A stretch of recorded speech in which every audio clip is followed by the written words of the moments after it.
With infinite complacence, people went to and fro over the earth about their little affairs, serene in the assurance of their dominion over this small, spinning fragment of solar driftwood, which by chance or design man has inherited out of the dark mystery of time and space.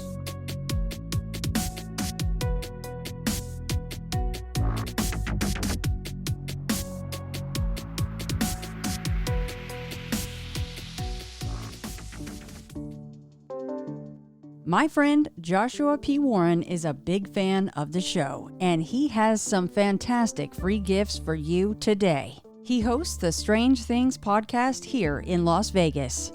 Now, would you like to see directly into the spirit world?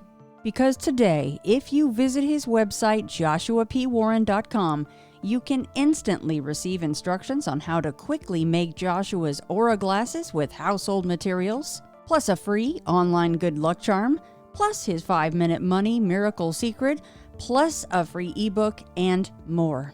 For all that, just take 2 seconds to enter your email address to sign up for his free and spam-free e-newsletter on the homepage of joshuapwarren.com.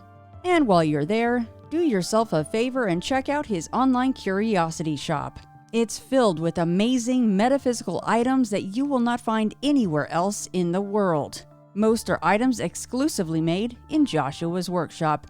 And besides, it's really fun to explore his inventions. So help me thank Joshua for supporting the show by visiting his website today. Again, that's joshuapwarren.com. On this episode of Into the Fray, I welcome Ken back on with me. Now, Ken was on for episode 509, which I titled City of Angels. You could guess why, because most of the encounters that he shared were from Los Angeles. And we talked about premonitions in that one. We talked about essentially what tantamounts to poltergeist type activity when he was younger, and a really touching story about a doppelganger of a dear friend that happened just before the friend passed. I wasn't even prepared for that one. That one was, Ken, that was a big one. And then, of course, you living in a home that Carol Lombard lived in, probably in between her building houses or moving, whatever. She didn't pass away there or anything, but it seemed like her presence was still there. That was a very, very, very haunted home. So if you guys want to head to 509, listen to City of Angels. That is not a prerequisite, though, for this episode. And that is because Ken and I decided that this subject matter, which is a total not tied to that, it's not a continuation of last episode. So these are two separate things. We thought it deserved its own episode, right, Ken? So Ken, Welcome back. Thank you so much for doing this. Thank you. And it's great to be back. And I really enjoy your show. I love it. I listen to it every week. So I want to make sure that, and I think that you are of the same mind, because there is a little bit of an update bullet point on your list. And yes. I think we should probably go and do that now, right? Before we dive into the other subject matter. Start right there. Perfect. Yeah.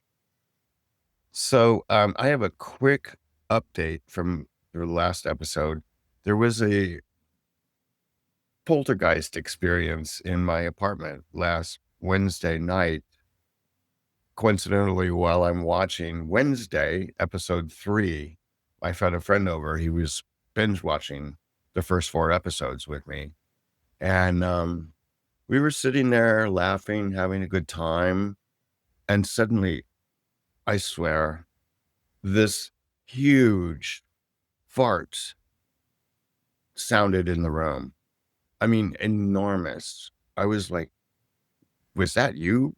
I was looking at my friend. He said, no, I thought it was you. And I went, no, it wasn't. But it was coming from the opposite end of the living room.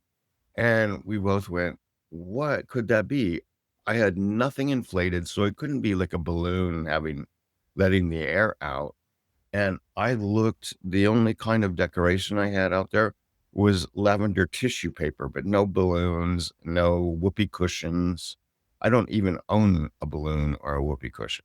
So I don't know. It was a bizarre moment. And I don't know. I've heard other noises in the apartment.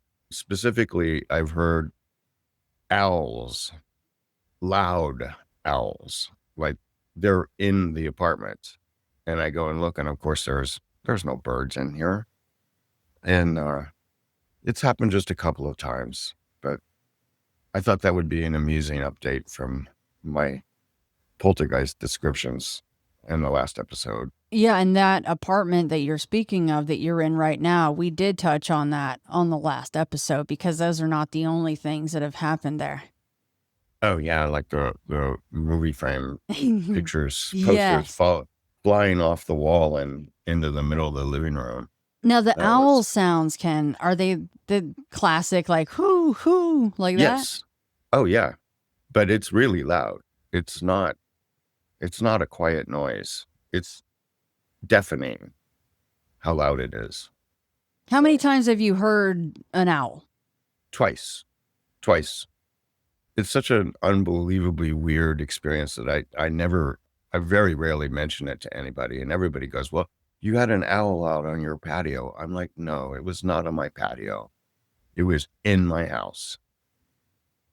I do have to say, and I have the bullet point list, and I have to be honest with you, and you may know this because you listen to my show. I love the bullet point list, and even if they're short or long or whatever, I actually try not to read them too thoroughly prior to because I do like that surprise element. I think my brain just works better that way. But I have to say that, and you may have heard of Mike Cleland and, the messengers and this owl trope that is going Yeah. through the vein of, where I'm going with this. So Um, it is of interest that we are talking about that kind of subject matter today for this entire episode. And now you've brought up this little update and there's these owl sounds going on. And I don't know if you remember how the bullet point ends or the essay ended, but it ends with an owl. Okay, I didn't read that part. Are you no. kidding? No, I'm not kidding. And I've got goosebumps right now. Okay, I swear to God, I didn't see that. I make a point not to read, and I don't want you to think that these are wasted because then once we start, I'll go along with you. I didn't read that yet. Oh, getting chills already, and we haven't even started. Okay, I know, then. we haven't even gotten to the scary part yet. All right, well, this is going to be interesting, isn't it? Yeah. All right, shall I begin? Yes, you shall. So, when I was young, around 1976, so I was 12 years old.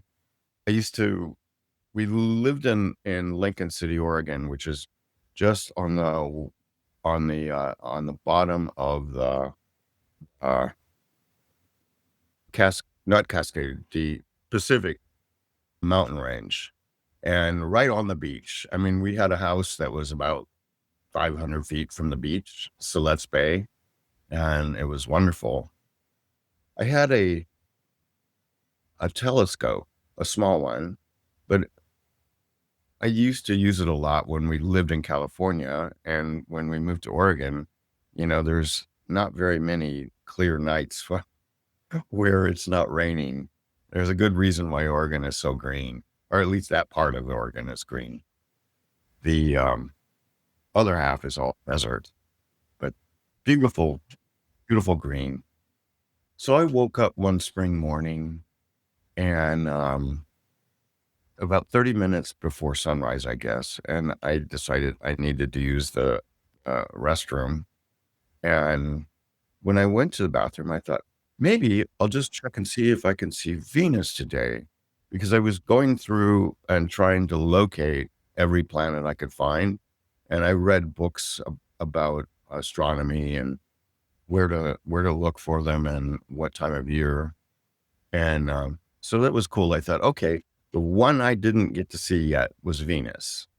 And I looked, there was window at the end of the hallway near the bathroom that looked out over the mountains. And I looked out the window, and it was a beautiful, clear sky. The sun was about to rise, and there was a bright white light over the top of the Pacific Coastal Range. And it looked like it was about a mile away. Although the range is a mile away, but the light was really bright. And then I thought, oh my gosh, I'm finally getting to see Venus. And then suddenly it started to change colors. It changed to orange and yellow and green and blue. And then it started moving back and forth all around. And it started getting really fast. Moving left to right and up and down in a crazy beeline, and it got faster and faster and faster. And I was mesmerized. And my sister was asleep at the other end of the hall, and she had her bedroom door open. And I was thinking, I should call my sister and have her come and see this. And I couldn't move. I was just completely mesmerized. And suddenly, the light just shot off towards the south and instantly vanished. And I was understandably a little bit in shock, realizing what I'd seen. I don't think this was human. And of course, I was interested in UFOs and the subject matter, but I never thought I'd ever get to see one. And the message, the mesmerization, it faded just a little bit so I could start to walk away, but kind of a warm feeling came over my whole body, and I could hear a voice in my head that said to me, they would be back. And it was not so much words, but feelings. And that warm voice feeling would continue off and on for years. And that's when I knew they were somewhere outside and I should go outside and look. It was a good excuse for me to take out garbage. So my mom would be very happy that she never had to ask me to take the garbage out at night. So I always would take it out. And sure enough, there would be a light up in the sky dancing around or doing something weird. And but I'm jumping a little bit ahead. That night, after I saw what I at first thought was Venus, I told my parents at dinner. And this was kind of like I told you before, my parents weren't very understanding of paranormal or unusual experiences. And my parents flipped out and told me, shut up, you're lying. You didn't see anything like that. It's impossible. And to me, it was really kind of a shock. So I learned my lesson. Don't tell them anything. And yeah, there was one moment I didn't talk about when I was in Macbeth in high school. We had a preview night for parents and for donors who helped fund the production. And my dad hated Shakespeare. And when we were about to go home, I jumped in the car, and he just turned around and screamed at me, I hope you understand you just effing wasted 6 months of your life on this garbage. And I'm being nicer than he was about it. But yeah, a little bit of trauma. It was not fun. I would say so. That's terrible. Yeah. I went to therapy for that. And plus we took the production to state competition and took home first place. And Did he even congratulate you for that? no, he didn't even want to talk about it. So it's fine. So we had some strange things happen. My mother and I, for years, would have a weird mutual experience. At nighttime, we'd had power outages and in Lincoln City. And it gets really dark there when there's no light. There isn't much there. And my mom and I would both find ourselves standing. I was at the top of the stairs and she was standing at the bottom of the stairs. And where there was just enough, we could tell that we were both standing there, and we never said anything. And then we'd just go back to bed, and then the lights would come back on. And I tried bringing it up with my mom once, and she told me to drop it. She said there's nothing weird about it. So I don't know. And that would happen only during power outages. Well, yeah. I think the power outages were caused by something. I don't know what. It was just too weird. Yeah, I mean the timing of both of you, one at the top, one at the bottom. It's always a power outage. What's causing it? That's Oh, well, I should say, I don't remember walking to the top of the stairs. right. You just I was remember awake, and she would probably say the same thing, right? She's like, "Why are we?" Well, the very first time it happened, did you guys look at each other and go, "What? What the heck? What the heck, Mom?" And she's like, "What the heck, son? What are we doing here?" I don't think we said anything. We just went back to bed. Yeah, that's pretty normal, right? We hear that a lot, Yeah. and yeah, It was weird. I don't know how many times it happened. It happened quite a bit. And nothing ever harmful happened. But I'm sorry. Before we move off of that, because that is quite fascinating. Do you recall? I mean, did this happen 3 times? Did it happen 15 times? Do you probably happen? 15. Wow. A lot. Wow. And it wasn't just a few, it was a lot. Do you have any sense of, and this is tough because you're standing at essentially one's at the top, one's at the bottom. I'm sure there's no clocks or any, nobody had an Apple Watch at the time to look down. Do you have any sense of how long you were each standing there? Was there ever a time that you did note the time, or, oh, my legs feel tired. I've been standing here all night, it seems. No, I don't. I don't have any idea. Now I'm thinking of Paranormal Activity, the movie. Oh, yeah. Oh, man. Yeah. No, it was just like we both become conscious and then notice each other and then walk right back to bed. For all I know, it could have been just a couple of minutes, but I honestly don't know how I got to the top of the stairs. Yeah. And it was weird. Yeah, that's definitely something to okay, I'm gonna especially put that in the old mental trap for whatever's coming later so we're trying to piece things together. We'll never know, but we can try, You're clever. You're really great. I love that. You shocked me last time a few times. So anyway, it was great. So let me move on. So now let's move ahead to winter of 1978.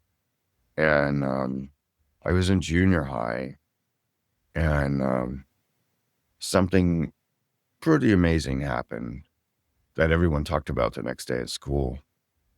My dad was a volunteer fireman, and our town was jokingly called 20 miles long and 1 block wide, which basically it was. There were only about 4,000 people in it. And we only had 2 fire stations. And my dad volunteered at the fire station that was closest to our house. And he had a 24/7 radio that alerted him when fire alarms are going off.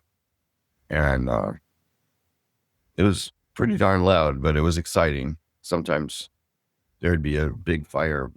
Hopefully nobody get hurt. But when the lights went out, there was a strong storm that rolled ashore this winter evening. And as a precaution, whenever the lights would go out during a storm, they would call all the firemen to come and be at the station in case there was something that happened. So I remember this really powerful storm rolled ashore, waves crashing on the beach. And it also reminds me, there was this one really cool thing about my mom. She would sometimes pick me up from school when she knew that a storm was approaching, and we'd drive to a nearby beach with a parking lot far enough away from the shore and sit and listen to music. Wouldn't say anything, just listen to Led Zeppelin or the Beatles or Elton John. And it was a nice time. It felt like there was a special connection with my mom. I thought this might not last, and I was certainly right because of what happened this night. Mom and I were in our living room when the storm rolled ashore, and the wind was pummeling the house, and rain was drenching the world outside, and we could hear the waves crashing ashore, even with the bay. It was pretty powerful. And when I was the designated person who lit the fires in the fireplace, because I did it right. My dad taught me so I could do it myself. And I lit a fire in the hearth, and Mom had lit a bunch of candles because the power was gone out. Suddenly, I stood up, and the wind stopped, and it stopped raining.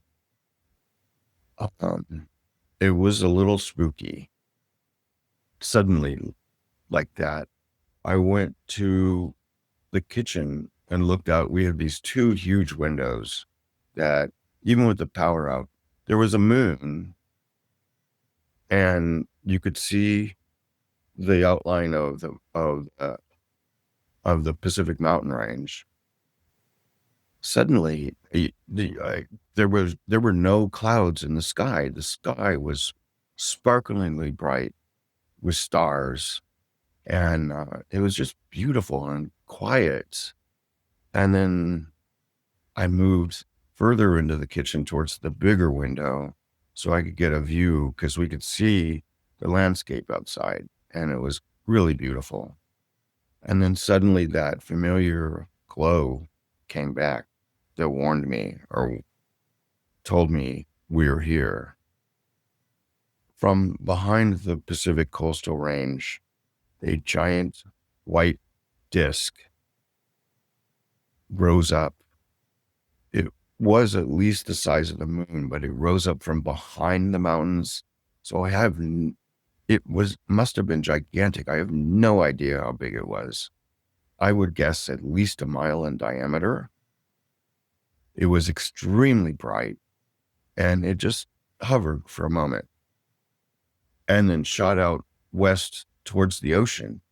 And I screamed, and I ran out the front door of the house and down to the beach, hoping I could see this thing still. My mom was in a panic, like, "What are you doing? What are you doing?" It was gone. The disc had apparently gone over the horizon because it was moving really fast. But yeah, the next day at school, a lot of people talked about it. They saw it. And one of the teachers was at a conference on the other side of the mountains, and she saw it from her side. And she said she saw it just rose up from behind another hill and rose up into the sky and then shot out over the mountains.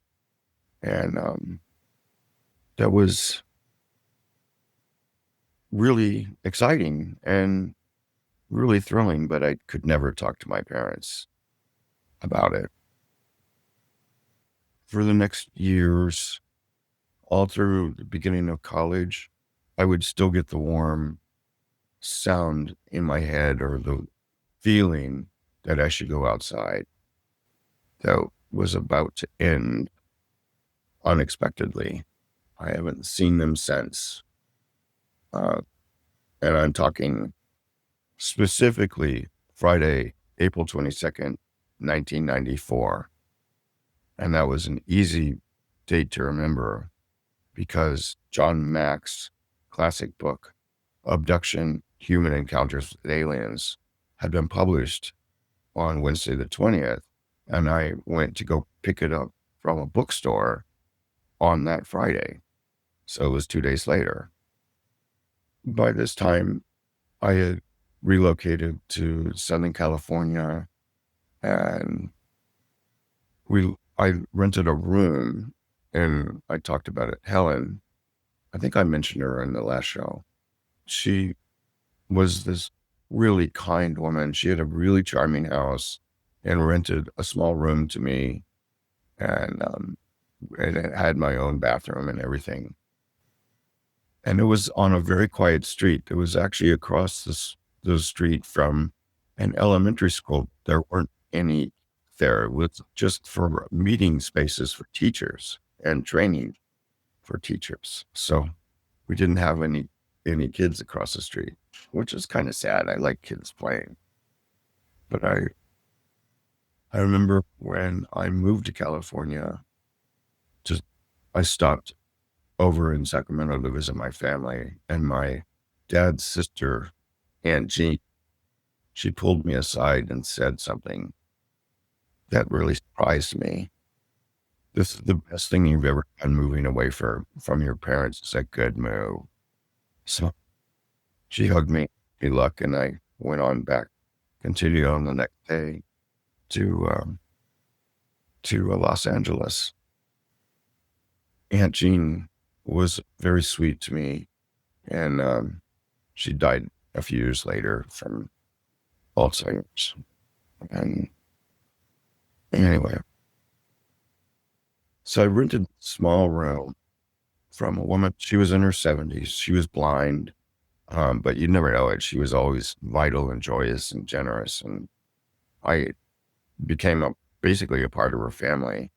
And she would always get these audiobooks, and she would read books that I wanted to read, but she would play them to hear them. And I'm like, oh no, I don't want to know the plot.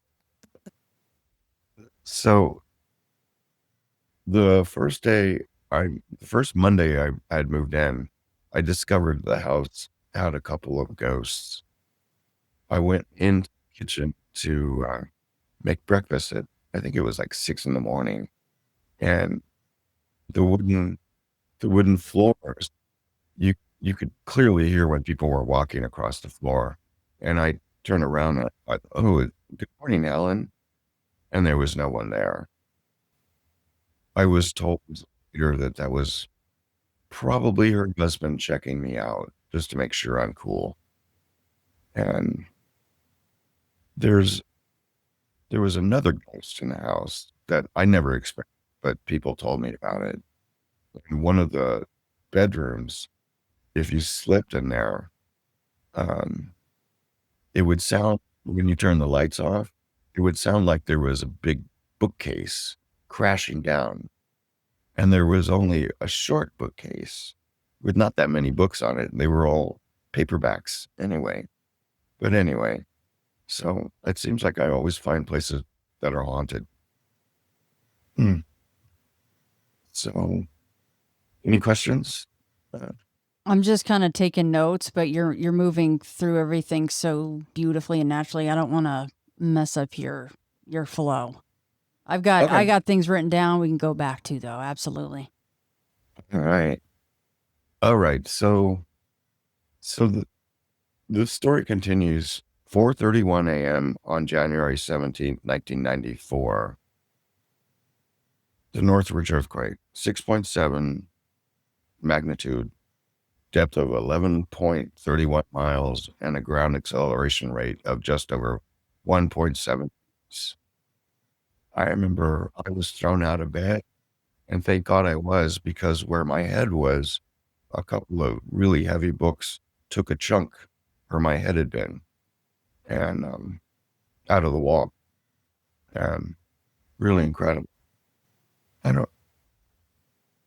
It was really terrifying. My TV flew across the room, and it was just amazing. And there was so much damage that I had to sleep out in the living room for a few months while they repaired it. But I remember a remarkable event that happened when the earthquake finally stopped. I think it was less than 30 seconds. I called out to my roommate, Helen, and she didn't answer. And I called Helen's name again, and still no answer. And without thinking, I just ran from my room across the wooden floor and to her room. And she was sitting up fine, nothing. She apparently just didn't hear me. So we sat there for the rest of the night, holding each other with every aftershock. And eventually one of her sons came home to check on us. And he did a cursory check of the house, and the gas was fine. Nothing, the house was still on the foundation. And he then came in and looked at my feet, and he said, "How did you get into my mom's room?" And I said, "What do you mean?" I ran. He said, "Come out here." And at the end of the hallway overlooking the dining room, it was covered in broken crystal on glass everywhere. And somehow I ran across it without having the glass cut my feet. So he waited until, oh no, he went into my room and found me a pair of shoes from under the piles of books, and brought them to me and said, "Keep these on, don't take them off." So I had a friend named Lauren who lost her apartment in that earthquake. So Helen offered to rent her, unfortunately, the room with the ghost in it. Kept knocking books over, and it didn't bother her. It made her jump a couple of times, but after she'd said it's not doing anything other than making noise. So she moved in. The FEMA gave her like 10 minutes to go into her apartment and pull out anything she could. And she came and lived with us, and she became my best buddy. We hung out. I bought cookies. Girl Scout cookies were hot at that time. That was the go-to snack. And tea. We'd make tea in the evening and sit and chat and cheer each other. But anyway, by April 22nd, the repairs to my bedroom had been completed, so I could move back in and start sleeping in my own room again. And on that Friday evening, I had a copy of John Mack's book, and I decided to turn in early and start reading it. And glancing at the clock, it was about 11 o'clock, and I suddenly got really tired. I couldn't keep my eyes open. So I turned the clock off, or the light off, closed my eyes. That's when my room suddenly filled with just the ultimate super bright bluish light. It filled my room and was there. The light was coming through a tree outside. There was a huge tree outside my window, and it was filling the room with all this light.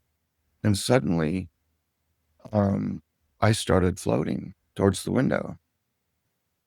I was, what the hell is this? Excuse my French. Panicking. And I started saying, no, no, no, you're not taking me. You're not taking me. And I started going through the glass. Not, they could have made it easier if they just put me through the bug screen, but instead they started to put me through the glass about halfway through. And I just fought. I said, no, you're not doing this. And I swam, and I went across my room to the door that led into the hallway where my roommates live. And I started swimming up and down the hall, trying to scream, but no sound was coming out.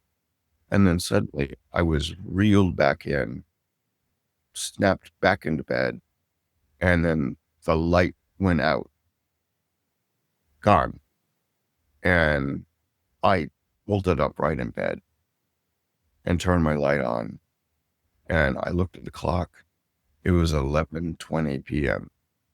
20 minutes had passed. That's not even long enough for a dream state really to kick in, especially not a dream like that vividly. It's takes some time. You gotta go through REMs. Anyway, I, of course, decided I couldn't sleep. So I stayed up all night thinking, what's going to happen? Are they going to come back? So I got up when I heard my roommates were up in the kitchen, and I joined them for breakfast the next day. And it was about 8 o'clock in the morning. And Helen and Lauren were in the kitchen. I made some coffee for us, and we scrambled eggs and made muffins and had nice, delightful time. Then Lauren said she woke up in the middle of the night last night, just after 11, and she said she saw an owl sitting outside her window and looking in. The crazy thing was that her window didn't have a shelf on it. There were no bushes outside the window. It was a normal, largish owl, but a normal owl. How floating there, apparently. I almost fell off the chair. I was so dizzy when she said that. She asked me what's wrong, and I couldn't answer her. I didn't want to scare her. I didn't know how to respond. And I've been hoping that there's more of an answer about the owl someday. That's basically it. That's the whole story. Yeah, I hadn't read that bullet point, how the owl that you brought up in the beginning would actually have something to do with your full as we can make it snapshot. Okay.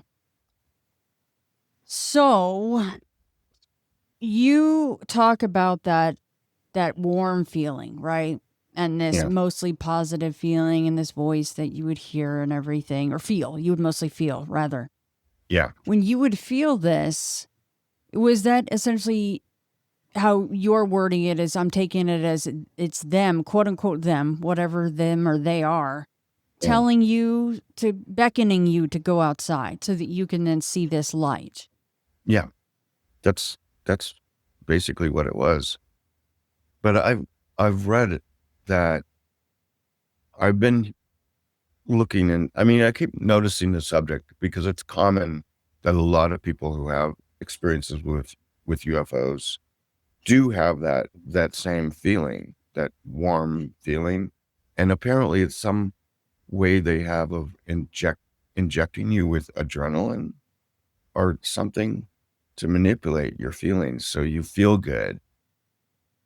And maybe you shouldn't be feeling so good. I don't know. When could you make that happen on your own? Could you say, in your head, could you go, I would really like to see you guys tonight? And then could you go outside and see it? Or would you have to wait for the feeling I've to come tried. from them? I've tried. No, I've tried. And every time it's just a pretty sky, but nothing. Yeah. I don't see anything. I feel like this was cruel. It was cruel to, first off, attempt to abduct me, which is really uncool. And now I completely have sympathy with people who talk about abduction experiences. Mine wasn't quite the same, but it was at least started, and they clearly intended to take me. But do you really feel like it was just 20 minutes of, and I don't say just as in it was just 20 minutes, you know what I mean? That it was 20 minutes of them trying to take you, or that you just don't recall what happened in that full 20 minutes? Oh my God. You know what? I think I don't recall. I really don't. Which is You're right. probably good. Yeah, you're absolutely right. 20 minutes is much longer than what this event was. And so, yeah. I mean, because we've both heard of encounters where, yeah, they can screw things up sometimes. Maybe a screen memory wasn't quite exactly what a screen memory should have been, or they fumble the football a little bit somehow. But usually they get it right. Usually if they come for you, they get you. They take you. People have these experiences. Sometimes people remember. Sometimes they don't remember anything. Sometimes they just remember parts and pieces. I'm of the camp that I think it's a good thing when people don't remember what goes on if they're taking aboard a craft or doing whatever the hell they're going to do to you, because a lot of it is so dark. Yeah, I know. I mean, I agree. I agree with you that it probably might not be best to remember everything. There's another aspect to this that I've always wondered about, is the fact that that giant bright light outside over the house, nobody else saw it. It's like another dimension or something, that I was popped into another dimension. And why didn't the neighbors see it? It was like daylight. It was so bright. And but it was bluish. Ken, those special car trips, or not a trip, but the special time in the car with your mom when you guys would just sit and listen to music, did those start? And this was, I understand you were young. This was a long time ago. You may not remember the exact sequence, but I'm just going to throw this out there. Did the car trips, I'll just call it that, start after the incidents where you guys are one at the bottom, one at the top? I mean, what is the sequence there? Do you recall that at all? You know what? I've never put the two and two together, but yeah, they were happening during the time when my mom would take me out on a car trip. I think it also just made sense to me that because my sister was so ill, that my mom was just trying to make a connection. But there was so much weirdness going on in my house. Yeah, and I do recall you mentioning your sister being ill, I think on the last episode. But now this is my mind, just the way my mind works. But is there a chance that, and this is all happening around the same time, and if that even happened once with my daughter and that would have flipped, it would flip me right the hell out, to be honest with you. Be like, what in the actual heish is going on here?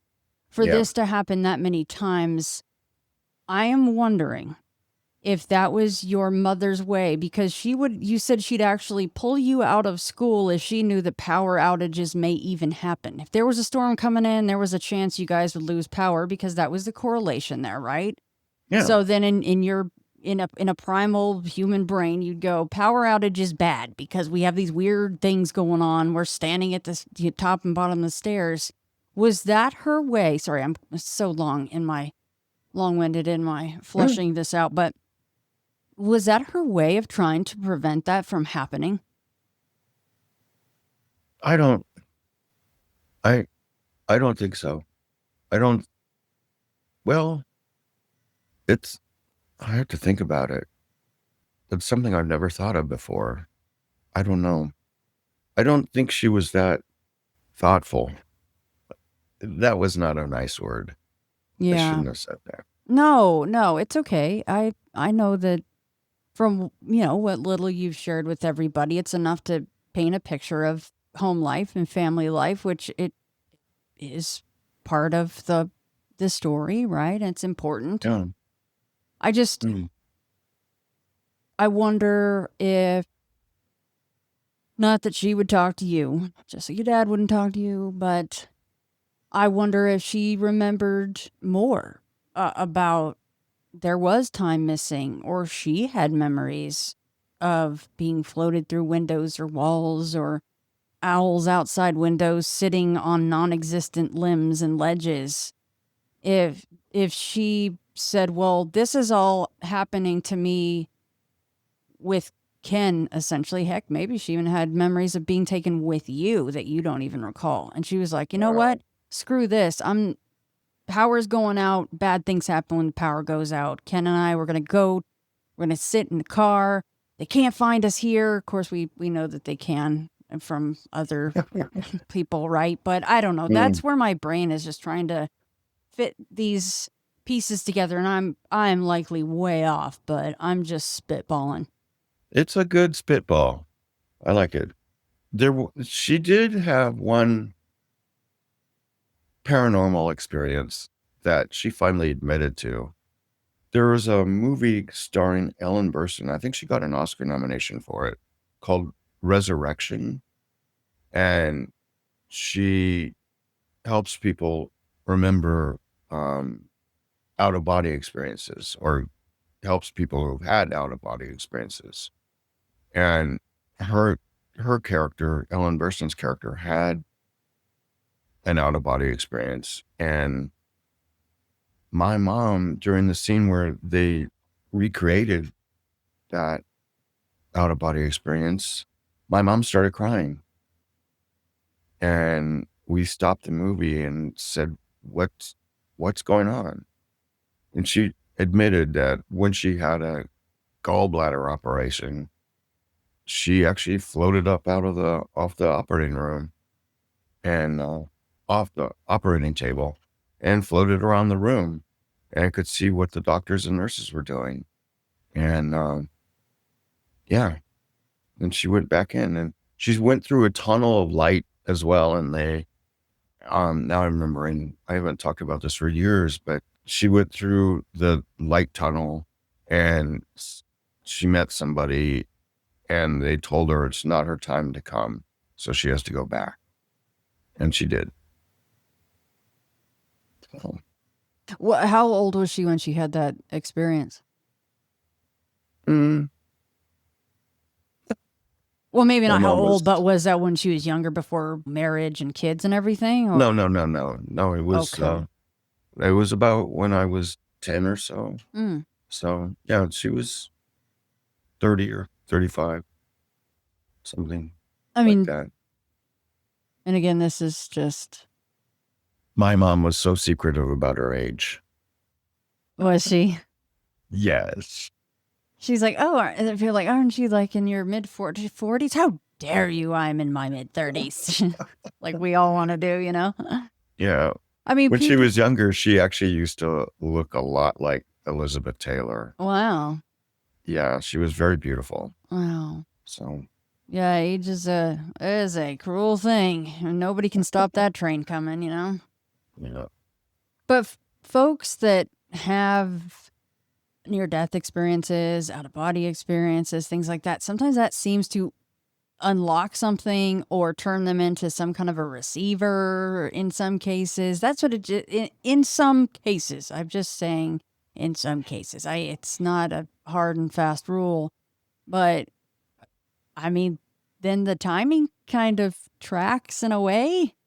You Yeah. were like 10 to 12 years old when some of this stuff started happening, and I don't know. That is extremely interesting. Wow. Huh. I'm going to have to write all this into a book. Yeah, maybe you should. I'll probably have to call you. Well, we you have to give me- have continued chats, Ken. Yeah, honestly, we- because I love chatting with you. But Oh, it's great. because it's just It fun. feels like outside things. therapy too. It's a lot of fun. Good therapy, not Oh, like thanks, Ken. I do more- appreciate that, and it does. It's just so nice to bounce thoughts off of folks, right? Because I Yeah. mean, everyone goes, "Oh, I just want to figure it out," and they know that they won't, and I know I can't figure it out for them, but it is of high interest to try to put things together. But okay, so this owl thing, because the theme here is that things finally calm down and you don't see the light anymore. I mean, but now we have owl sounds inside of your living space. So, is it stopped? Has it ended? Have you ever said out loud, I think when you've talked about the movie posters and the pictures, whatever, coming off the wall, I asked this very same question. But after the owl sounds, maybe if it happens again, say, who are you? I guess pun intended. Who are you, right? Like, what do you want? Is it you guys? Is it you guys that you show me this, the light and the craft? It must have been amazing to see that, by the way. That huge, Yeah. a mile diameter. Holy smokes. I keep hearing these reports of UFOs that are like half the size of a football field, and that's astonishing. And we're like, that's nothing compared to what I saw. That is incredible. I mean, you're talking about something like Close Encounters, like Stephen King kind of stuff, where they're making these motherships, Yeah. Wow. Giants. Okay, so when trying to just, because a lot of times timelines are so important, because I know that one of your bullet points is that even after, you saw the big bang essentially and everything tapered off, you did see the lights again sometimes. Well, do you recall the very, very, very last time that you saw this light? And did it always change colors the way that it did initially? No. The last one I saw was actually a metal cigar shape, and it streamed so fast. It went from the northern horizon to the south here in LA really fast. And I was with a friend, he was apartment hunting, and he said, "Did you see that? How in the world did it go that fast?" And I think that's the last one I saw for real. But it didn't feel personal to me. I didn't feel any connection to it. No warm feeling or the voice kind of a situation. That hadn't happened in quite a while, right? Yeah. It's yeah. I keep hoping it'll come back. I keep trying, but not yet. And then it could be all this ghostly paranormal stuff is connected. The poltergeist stuff is connected, and it's just another expression of it. So maybe these 2 episodes of Into the Fray are not so disparate. They're not so separate. Right. They're actually very well connected from a certain point of view. Yeah, sometimes I do wonder if we'll just use, the word aliens is the best way to say it, I guess. I do wonder if sometimes the aliens are like, I'm really getting sick and tired of demons and ghosts taking our credit because we did all that. They ever just get ticked off Right. about it. Like, oh, you want to blame that stuff flying off the wall? Guess what? That was us. You better give us the cred. But it's true. What you say is true. I mean, it all could be just one single thing, just parading and making you think that you've got. Everyone's like, oh, I have so many different types of stories. Well, maybe you don't. Maybe it's all just one thing. Wow. I haven't thought that much about it. I wrote that essay that I sent to you, and then I started thinking I really, really want to talk about it. And so now I've expanded it out to a whole book. I mean, I've done the outline already. And yeah, that could be the theme. I mean, I have a feeling that this won't be the end of your experiences. And Oh. I mean, if I heard an owl in the house, because first of all, I think I've only seen 2 owls here in Las Vegas in town, like twice, literally twice. If you go to the Oh, mountains or something like that, they're not the easiest things to spot. You usually hear them and not see them. But right. if I heard one in my home, that would really make me wonder what in the actual Heish is happening and why and what is it tied to? You're probably going, what am I supposed to get out of that, right? What do I do with that? Yeah, exactly. It's so nonsensical. It doesn't make sense. So, I wonder if you had a friend that was, which by the way, you are a sensitive person. You may not think that you are. I think that you do in some way, shape, or form. But if you take somebody that is super sensitive or a remote viewer or somebody like that, and if sometimes they don't even have to step in your house and they can pinpoint such things. If you found one that wasn't just in it for money or whatever, yeah. a flat out charlatan, which can be tough to discern that, but something's going on still. It's not over. You're hearing these owls, and I do hope almost, if that's what you want, it sounds like you do, that maybe talking about this in full and putting it out into the ether, maybe you do have that feeling again and you go outside and boop, there's the light again. You'll be the first person I'll tell. Oh, I hope so. I do. I want to know. I do. Oh. Because in your, you're in a place like I am that has plenty of light pollution. So it's, things don't always stand out. There's 8,000 helicopters and airplanes, and there's satellites and the ISS and Starlink, which frequently gets blamed for an invasion. It's tough to figure that stuff out. But if you have a feeling that you have to go outside and then something weird is going on with zipping around and changing colors, that's awesome. That's something different. I've never had that experience, so that'd be pretty cool if that happened to you again, too. Yeah. It'd be nice. I hope it'll happen. And no, you know what? I'm not going to say I hope. I know it will happen. That I know. It does seem that way. Because all these other things that have gone on, even in the place that you're in right this moment, it's not like you haven't had anything go on for 20 years. You've had quite a bit of stuff go down, even in the place that you're in now, which, as you rightfully pointed out, could all be one thing, could all be tied into what we are talking about today, that it may not be separate from what we talked about in your part 1. Yeah. I can't wait for my friends who have been here when things happen. They hear this part. It'll be really amazing to have a conversation with them as well about it.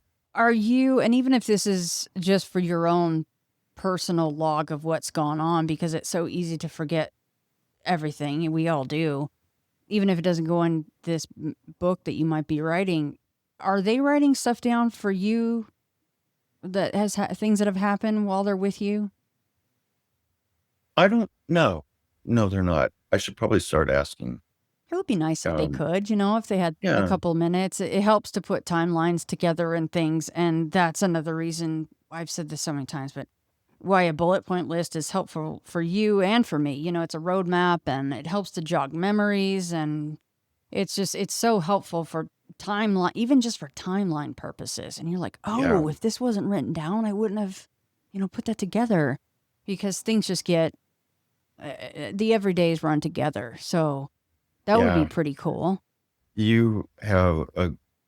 I know you have a lot of experience with doing research and investigations. So thank you. I appreciate that. That's really great. So, Well, your encounters are interesting, and they're not done. They're not done. no. I don't really want you to have any scary experiences, though. Of course, that's not to say, oh, let's hope that Ken has the owl hooting right behind his ear, in the middle of the night. No, that wouldn't be very cool. Thanks. No. Uh, No. But, experiences like that earthquake situation where you got thrown out of bed and then you would have been concussed or something by things flying around the room. Someone or something's looking out for you in a lot of cases, Yeah. which is really cool.